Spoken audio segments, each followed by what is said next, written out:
Hello, everybody. Welcome. My name is Lisa Rose, and I am the Festival Director for Queer Screen. Before we begin, I would like to acknowledge the traditional custodians of the land, for the land where I currently am, the Gadigal people of the Eora Nation, and pay my respects to their elders past, present, and emerging. Sovereignty was never ceded in Australia. This was and always will be Aboriginal land.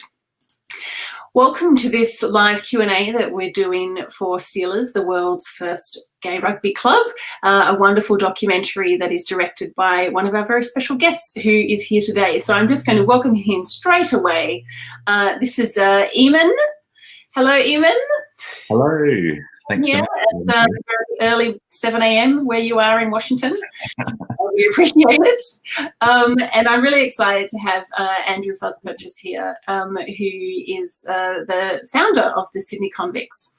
So I'm going to disappear now and let you two have what I should imagine is going to be a fabulous chat. If anyone is watching and wants to ask any questions, you can do so either in the Facebook or YouTube feed or any comments. So enjoy. Cheers.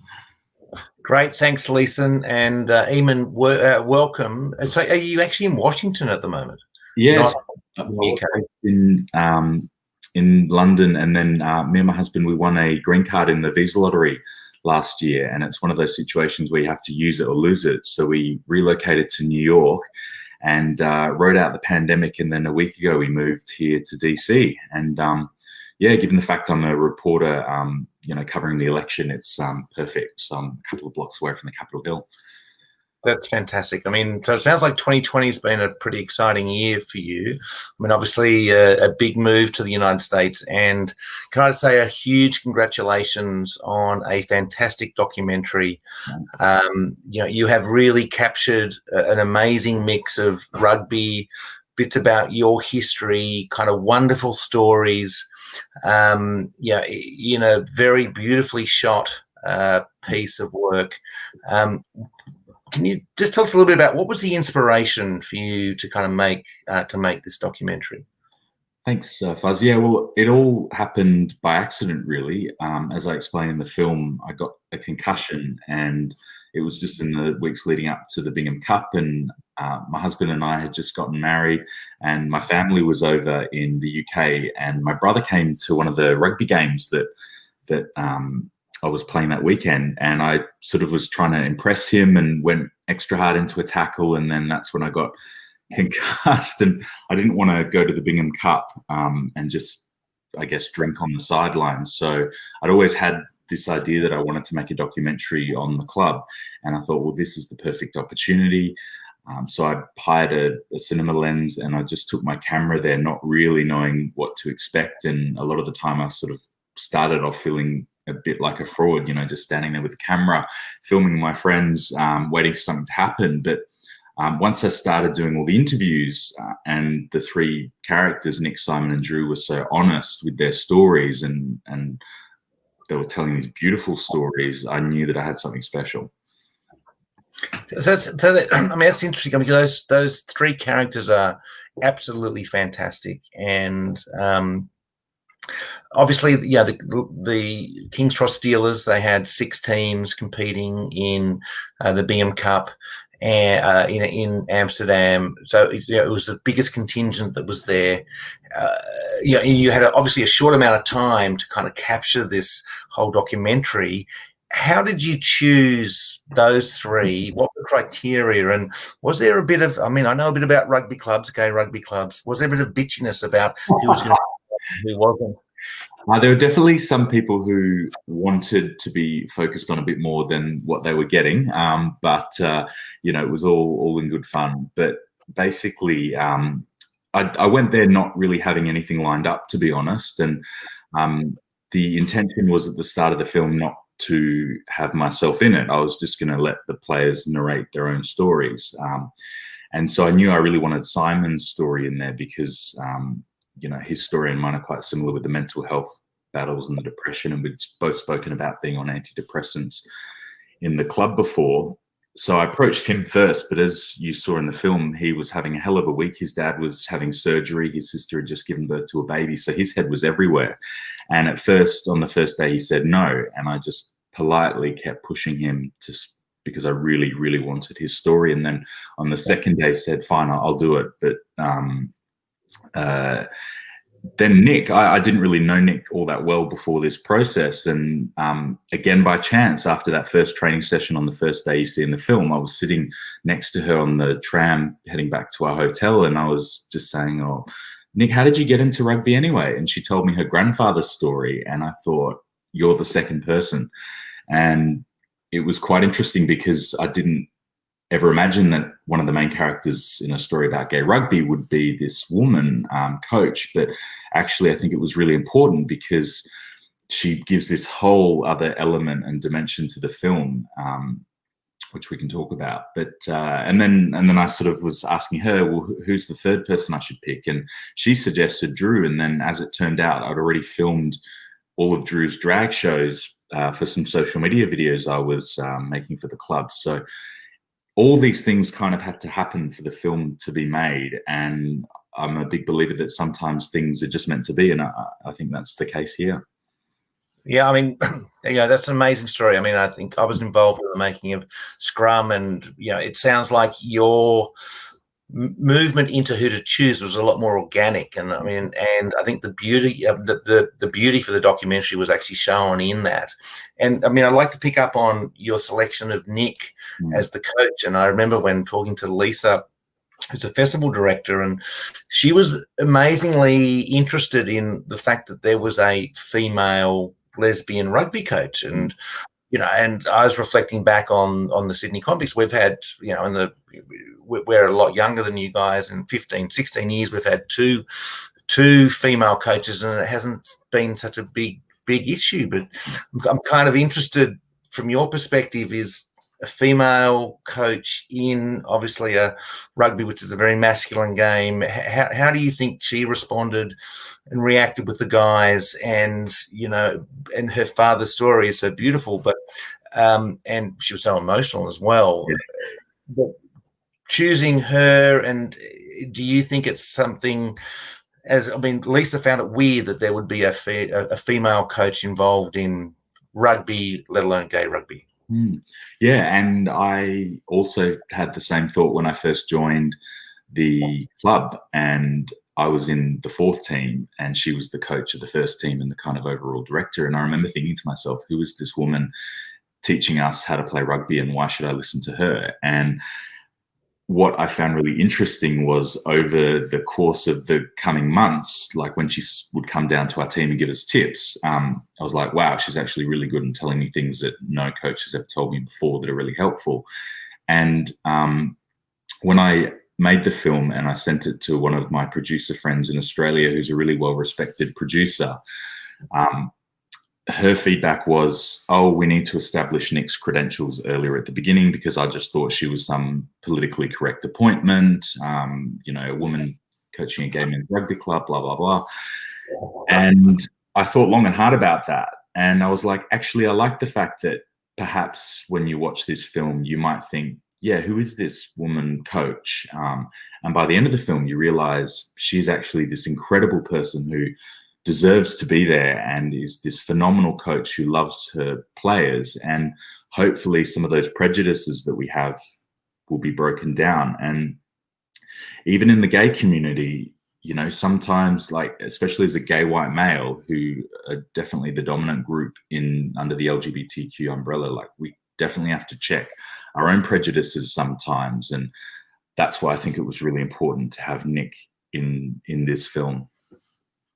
Yeah, I mean, and look, I found one of the issues with one of the instances was most compelling when she said that when she went to talk to the other coaches or the referees, or they're in a group, they would immediately refer to Alex, who was the manager with the clipboard, thinking that he must be the coach. And and even Amsterdam Bingham Cup was 2018. It's a year and a half ago, and still there is this kind of pervasive view that you're a rugby coach, you're male if you're doing that.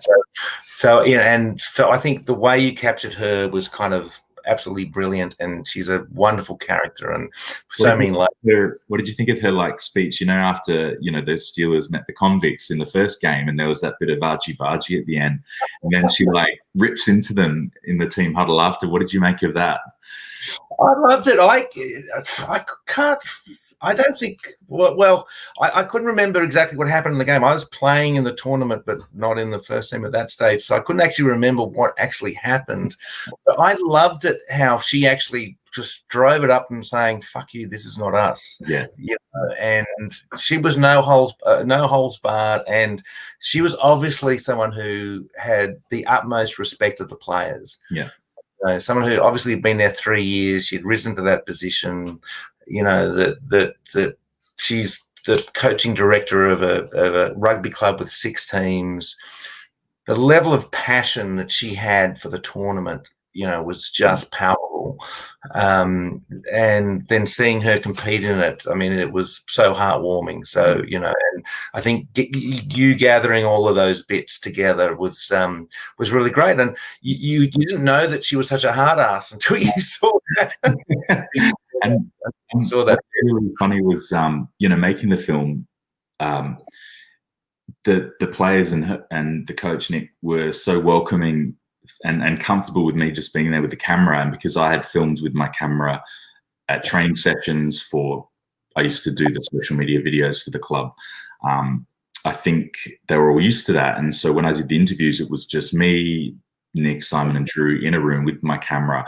And I feel like if there was like a sound man or a producer with a clipboard or a lighting person, they kind of would put on this persona, and go into interview mode. But because it was just us and they knew me, I felt like it was this beautiful kind of, that they were so revealing. And I mean, especially Simon, you can see in his interview, he kind of like is processing what he's saying as he's saying it. And I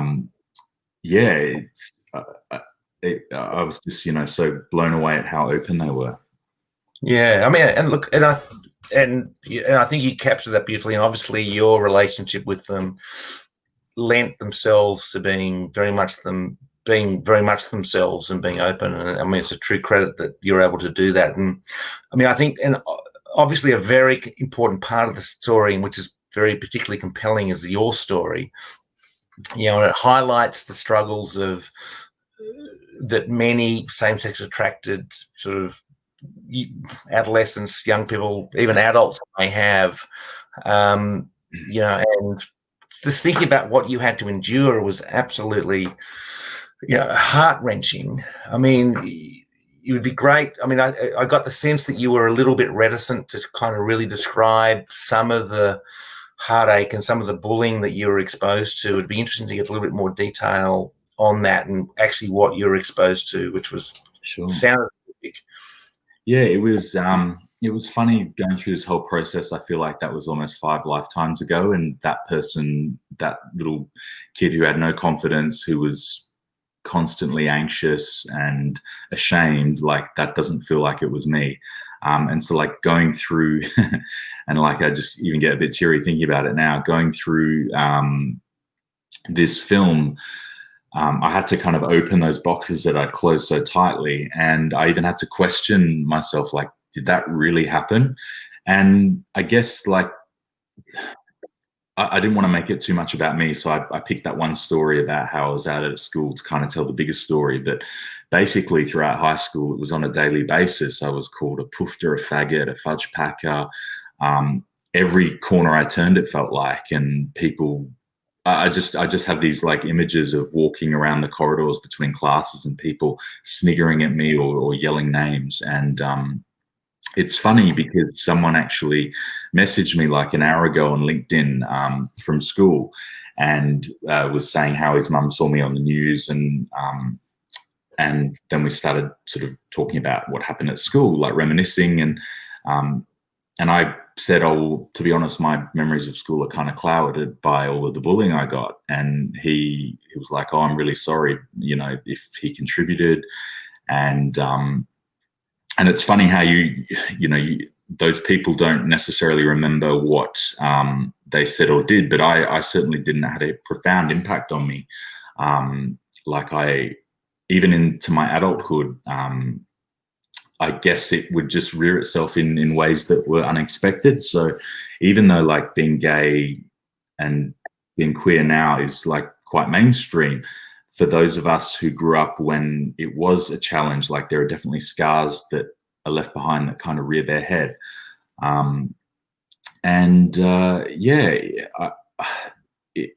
The film premiered in New Zealand, and I got a message from a 17-year-old kid who went and took his parents to the screening, because they can actually have cinema screenings in New Zealand. And he messaged me saying that he's been bullied and is finding it really tough, but he found the story really hopeful. And like, I kind of, got a lot from that, because I just wish I had that when I was growing up. So that was a big kind of driver making the film. And I think it's an important fact that although huge strides have been made, there are still a lot of people, whether it be because of ethnic reasons or kind of religious reasons or kind of whatever, the people are still caught in a conundrum in terms of their broader world isn't what they're seeing in kind of real society. So I think although things have changed a lot since you were young, I think for a lot of people they're actually still really relevant, and that's why I think your film is actually still really important. And it's interesting, and I think you've spoken about it tonight, and you've touched on the mental health issues that both you and kind of Nick spoke of. I thought it was interesting that Nick seemed to portray antidepressants as almost being a weakness. The fact that needed to be on. Well, sorry, Nick, Simon, or you both of you needed that antidepressants were a weakness. And the way Simon expressed them, I thought that was interesting in terms of, he was waiting to get off them, and then suddenly he would be okay. So it was interesting how you kind of approached that. Yeah, look, I didn't actually think of it in those terms, to be honest, because I guess that is kind of an assumption, isn't it, that you're on antidepressants. And when I took them, for me, that was very much my thinking, like I'm using these to get me to a place where I'm okay to then manage it myself. And I've been on them probably 2 or 3 times, and I've used them in that way. But I guess there are people that use them in other ways. There is still a stigma attached to them. But Simon spoke so beautifully about it. And it's funny, he says in the film, I try to let people know that I'm taking them. And but when I showed the film to the first team, like, he was sitting next to his best friend, and his best friend had no idea about half the struggles that he was going through, and was really shocked to hear about it. One thing I kind of got from Simon's story that I wanted to show through the film is that here you have someone who's handsome, who's popular, who's very good at sport, and you think he must have it all. He's got a great job, but actually underneath the surface, he's not okay. And I like that shot at the end of the film where you see about 200 of the players in the crowd in our sort of team photo, and I just look at it and think, well, I've shown you 3 stories. Here's 200, and everyone has their own story. And so, it's 100% right. And I was wondering how the club took the video, and in particular, there's obviously a lot of rivalry between the Convicts and the and you being an Australian, kind of wondering how did that impact it, how supportive they were, and also it'd be really interesting to get your view in terms of the competitive nature between the 2 clubs and whether you think it's healthy or not. That's really interesting. The club loved it. They were extremely supportive. Like Alex, who the chairman of the club, I messaged him a day before Bingham. I'm like, look, I've got this idea. I want to do a documentary. Do you think that'd be okay? Because the team were hyper focused, and I didn't want to be a distraction. But they were all for it. And the film was supposed to have its big premiere in London at the British Film Institute in South Bank there, and it had sold like 1,000 seats, and everyone in the club was going to come down, and I was about to get on a plane to fly there, and then COVID happened, so the screenings never happened, which was pretty devastating. But we organised a special private online screening for the club, and I think we had about 150 members tune in and watch it, and there were lots of tears. We had this like Zoom chat, so I could see everyone's reaction, which was really lovely. In terms of the rivalry between the clubs, I think because the Steelers were the first, and they're the biggest, and often have like the most funding or biggest visibility, the impression I get from my sort of 3 years there is that a lot of the other teams in the world don't necessarily have the highest opinion of the Steelers, or there's some people, you know, it's a club with 200 players. So we go away to these tournaments, and there might be someone who's had some bad interaction with a Steeler, and suddenly the whole club's branded with that. And you kind of feel that when I was there in Amsterdam a little bit. And I hope with the film, that it kind of breaks those stereotypes and perhaps some of the misconceptions people might have about the club.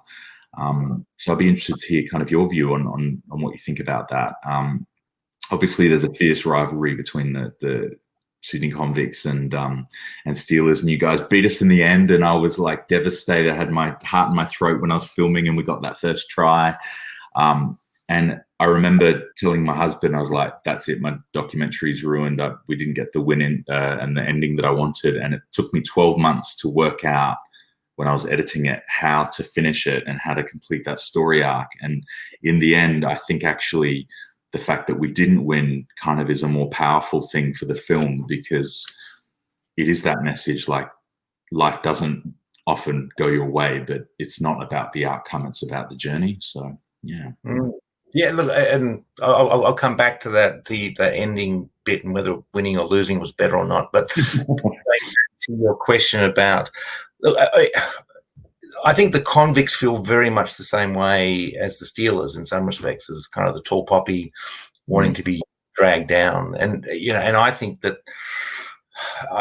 I hear, well, virtually no negative comments from Convicts about Steelers, to be honest. I mean, you know, I think there's utmost respect for both organisations, and I think probably it was actually interesting when you say that. It's because when I say the rivalry is it's basically two clubs that respect each other. The rivalry isn't kind of, it's never been on the point of kind of digging into each other or not respecting each other, and in fact, it's kind of exactly the opposite.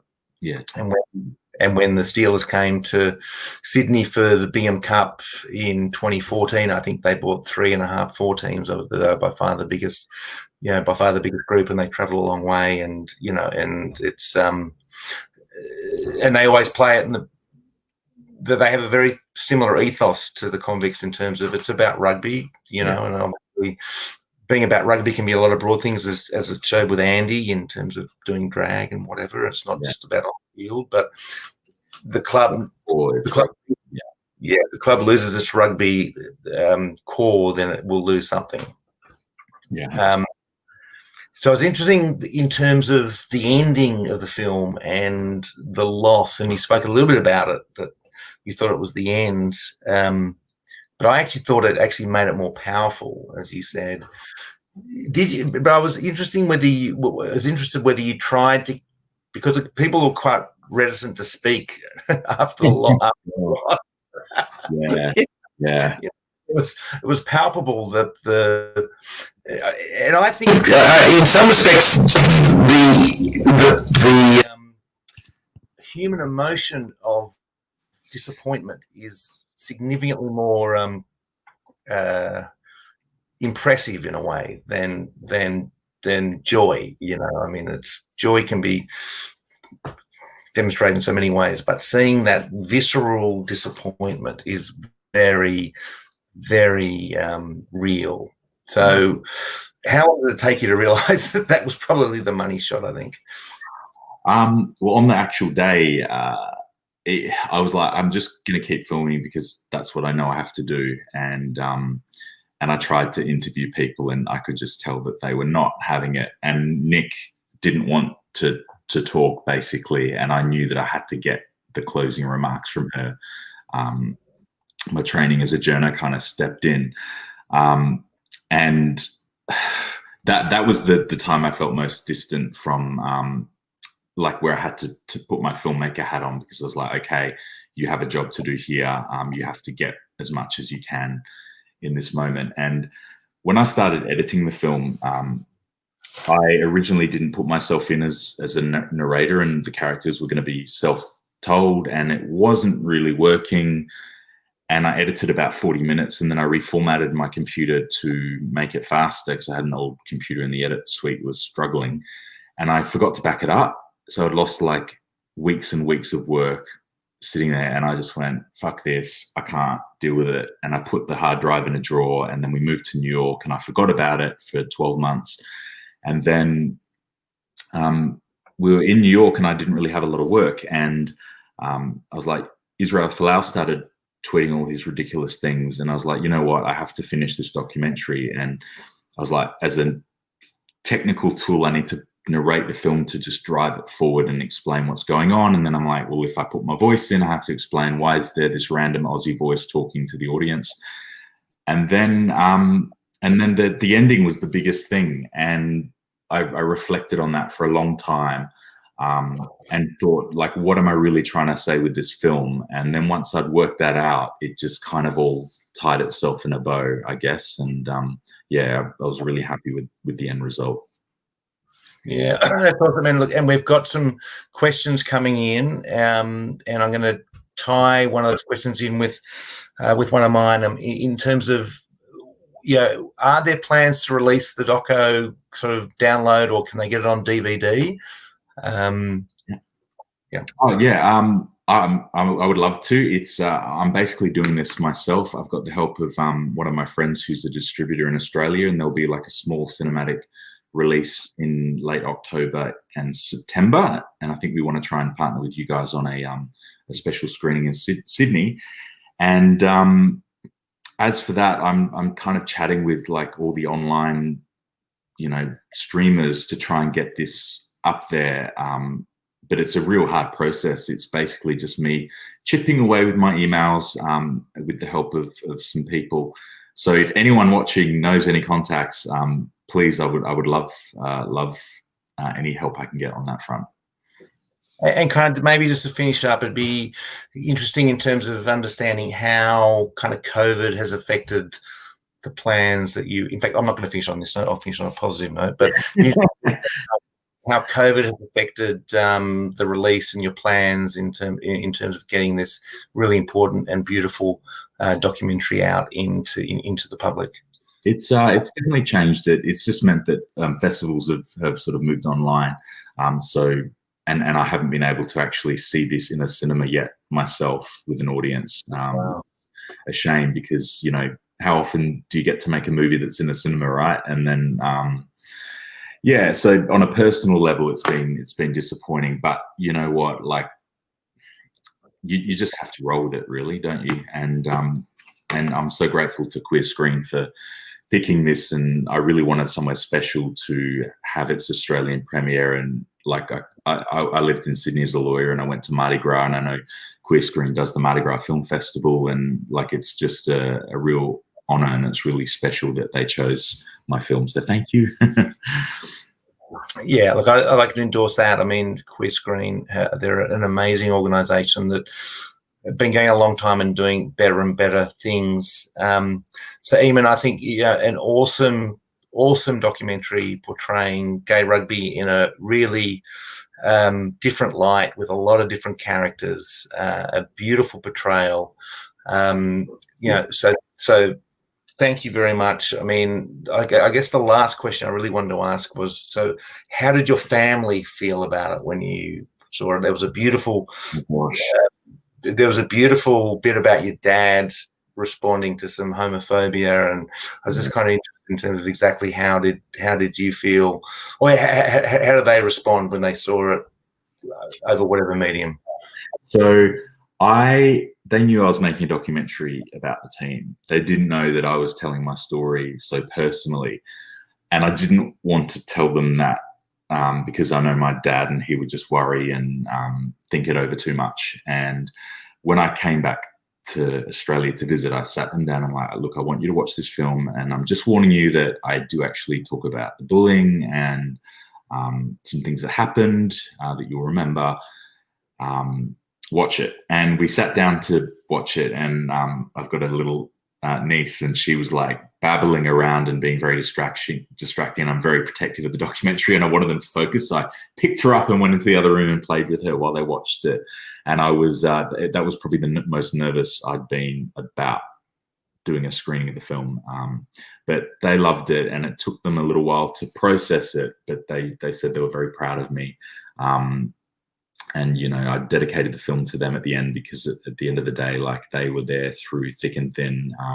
And I hid a lot of the bullying from them and the depression. But when I was struggling in later life, you know, they flew down to Sydney once to see me when I was a lawyer there, and like could barely function because of the depression. And the same thing when I was a reporter in Townsville. I just had a breakdown one day, and they came up and supported me. So to dedicate the film to them was really important. And yes, there are a few tears.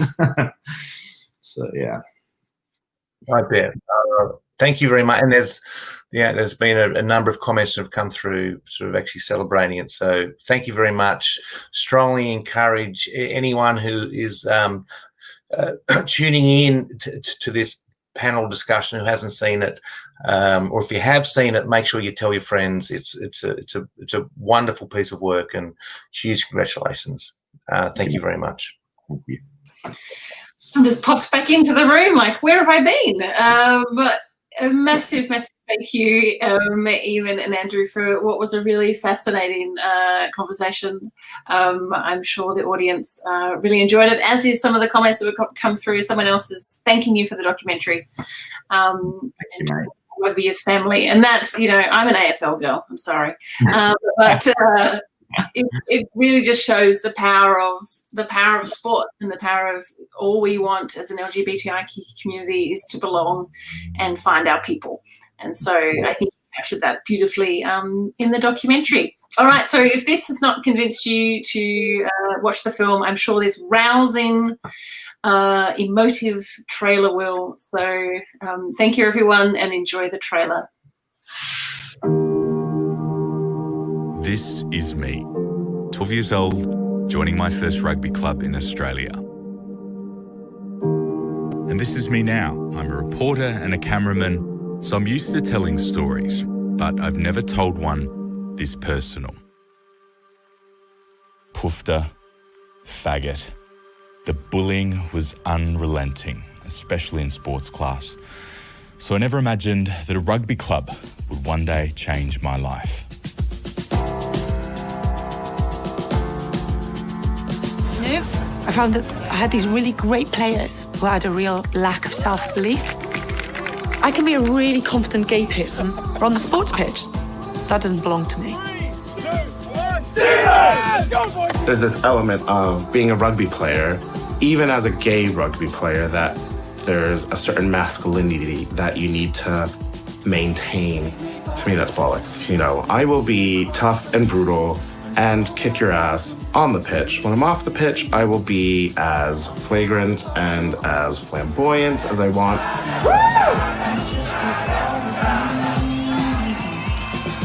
I'd never had depression before, but I was definitely at that, you know, like, I was at the lowest of the low. And just when I was about to walk away from rugby, but something told me, no, rugby can still help you, then the club and this season saved my life, probably saved my life, you know.